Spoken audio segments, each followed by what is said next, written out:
Now, moving from the UK to Australia was one of the best decisions that I ever made in my whole life. For experiences, memories, personal growth, the list goes on of the positives that come from moving from the UK to Australia. However, there is a list of things which they definitely don't tell you about moving, and to be honest, some pretty harsh truths. And after 3 years here, these things have definitely got clearer. So in today's video, we're going to talk about 10 harsh truths about moving to and living in Australia. So point number one is that the outdoor lifestyle is there, but only if you make the effort. Now, moving to Australia, it's very easy to think that the amazing lifestyle is just effortlessly going to be a part of everyday life, but to be honest, that's not really the case. It is the case when you travel Australia, but when you're living here and you're working, the amazing lifestyle and activities is only really there if you motivate yourself to do it and actually get out there and experience it. When you first move to Australia, it's not an issue. You're so excited to get out there, see all this new scenery, try this new activities, all things like that. But when you work in Australia, it's very easy to just fall into the trap of, in some ways, living the life that you live back home in the UK. And that is that, you work 5 days and you only get 2 days off. And on your days off, you're quite tired, you don't always feel like doing something. And there has been periods in Australia where maybe I have fallen into that trap where I didn't really make too much of an effort to enjoy the lifestyle and the activities that Australia offers. And I think now I've realised the importance of just saying yes to things and doing little things after work and doing things on the weekends, making actual plans, motivating yourself to go and do stuff, even if you're tired from work. I think definitely we've got this now, like we're definitely in a good period of saying yes to everything. But the harsh truth here is the lifestyle's there, but only if you make the effort to go and enjoy it. Point number two is you'll meet so many people, but no one really that close. Now, this is from my experience. Other people in Australia might have a different experience, but after living here 2.5 years, I have met so many people, met so many more people than I would have at home, traveling, working. Like, I've met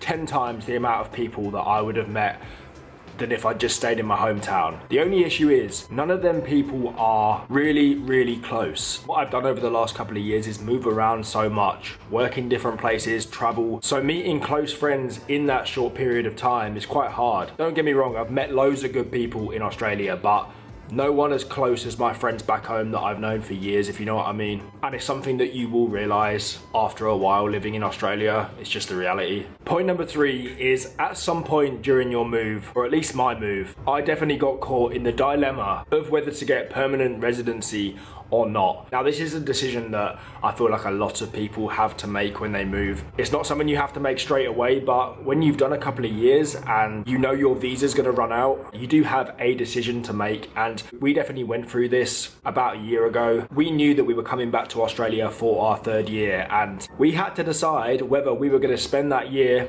aiming to get sponsored, trying to find a way to get permanent residency, probably having a bit of a stressful year, but it would allow us to stay, or accepting that it would be our final year in Australia and basically just enjoying the whole year without any stresses of having to stay. And that's the one that we actually went with in the end. We didn't really like the idea of getting sponsored, and after 3.5 years away from the UK, we decided it would make sense to at least try moving back at some point. And it's definitely a decision which is hard. It's a hard decision, of course, because there'll be half of you that's drawing you to Australia, and there's another half of you which is drawing you to back home. Don't get me wrong, there was a period where we were genuinely considering staying in Australia permanently. Yeah, it's one decision that I think people don't think about, and after 2 years here, it's something you will have to think about. Are you going to go back? Or are you going to stay? And it's a bit of a stressful decision, but you have to make it. Point number 4 is you'll never stop comparing things to the UK, whether that be prices, the lifestyle, the weather, the way of life, working, so many things. I mean, it's a massive part of my content, comparing stuff to the UK. I still subconsciously do, definitely about prices and stuff, but many things, the weather, working, so many different factors. And I know that's going to be the same when I go back to the UK, is subconsciously I'm going to be comparing everything to Australia at first for sure. Point number 5, the next harsh truth is that your sleep schedule will be awful in the summer. It was for me at least, because in Australia it is so hot in the summer that sleeping is the worst part. Do you know what I mean? I can deal with it being hot in the day, but trying to sleep at night when it's been 40 degrees in the day is literally impossible. And obviously it's amazing, the Australian weather, but it's not till you move here and you actually see the side to the weather sometimes when it just does get a bit too hot, and especially trying to sleep in it. It's something they don't really tell you about moving, and definitely a harsh truth about living here, because on one hand the weather is amazing. For certain weeks of the year, however, it can be a bit too much. Point number 6, and something that I've definitely felt more and more as the months and years have gone on, and that is feeling disconnected from friends back home. Going back to the previous point about meeting so many people in Australia but no one close, yeah, this is kind of related to that, because yeah, I haven't met anyone that's as close to my friendship group back home, and having long periods of working and living in one place is definitely when you miss it the most, because you're so used to on the weekend just going out with certain friends, saying yes to last minute plans, always having people to message and do stuff with. I guess I do kind of miss that. I'm not the sort of person that needs people constantly around me, hence why I'm fine living away from home. But sometimes I miss just being able to do stuff last minute, or just message someone and going for a drink. Do you know what I mean? It's definitely something I do miss. I didn't at first, not for the first 2 years at all, but after 3 and a bit years away from the UK, I definitely miss it. The next point is that you'll start to question where home actually is. Now, this is definitely the case for me. I think there's still nowhere that feels like home. I'm sure at some point we will find the place that feels the most like home to us.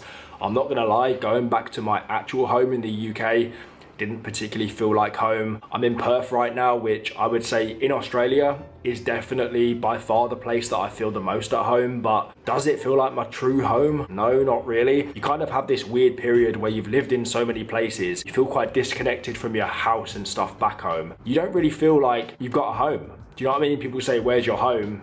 You know, you might say where you're from, but it's a weird feeling of not really knowing or feeling where your home is. The next point is that you question that you'll ever be satisfied after living in Australia and having to move somewhere else. This is something I've definitely thought about, especially thinking about moving back to the UK and stuff. I've lived an amazing life over the last couple of years in so many amazing places, traveled to so many amazing places, and I've never really lived in one place for more than a year since leaving the UK. So I do wonder how I'm gonna feel having to settle down for somewhere for multiple years without amazing beaches. I think it's something that a lot of people will experience after living in Australia and having to move back, and that is questioning if you're gonna be satisfied with life again, because it's obviously very different, and you've become so used to living an amazing life abroad. So the next point is that sometimes you will crave a cold Christmas. Now, this is definitely the case at the moment going into December. I'm someone that loves the hot weather, hence why I moved to Australia. I love the sun, the lifestyle that comes with it. I'm definitely a summer person, not a winter person 100%, but I still can't get used to hot Christmases in Australia. It just doesn't feel right, and I don't think it ever will. And when it gets to that period, getting towards Christmas, I kind of wish it would just be cold for like 2 weeks. When you first move and stuff, it is really cool to have like a Australian Christmas in the sun, but I feel like if I were to live in Australia forever, I'd either get very used to it, or I'd every year be craving a cold Christmas, because it just doesn't feel right. And I think living in Australia is something that they don't tell you really. And the last point is that you'll get a travel bug that never stops. Now, this is the case for me 100%. I think it's like when I moved to Australia, I only really had Australia in my plans. I didn't plan to do anything else. I chose to live in Sydney, and that was all I'd really planned. A couple of years later now, and the amount of places that I have on my list to travel to is crazy. It's like the more you travel, the more you want to keep traveling and seeing more places. It's insane. And I definitely didn't have much of a travel bug, particularly when I moved. I just wanted to move to Australia.